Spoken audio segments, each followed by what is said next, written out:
Приветствую всех, у нас с вами быстрый экспресс-расклад. Я напоминаю, что все большие расклады находятся у меня на канале. Итак, в преддверии полнолуния будем смотреть, что важно отпустить.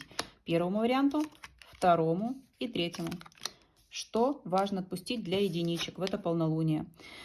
Шестерку жезлов. Необходимо перестать бороться, необходимо перестать сопротивляться чему-то, подпустите к себе вообще новую энергию, новых людей, новые возможности, желания, разрешите себе это уже наконец, да, перестаньте этому сопротивляться.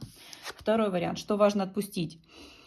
Ой, если вы очень долгое время были в состоянии некой елейности, успокоения, умиротворения, исцеления и так далее, то пора это оставить. Вам необходимо предпринимать какие-то более активные действия в своей жизни.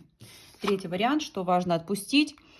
А вот прям прямая дорога, вам необходимо что-то из прошлого отпустить и идти к тем берегам, даже которые пока вам неведомы. Отпускайте все из прошлого, все прошлые отношения, установки и так далее. Идите без страха вперед.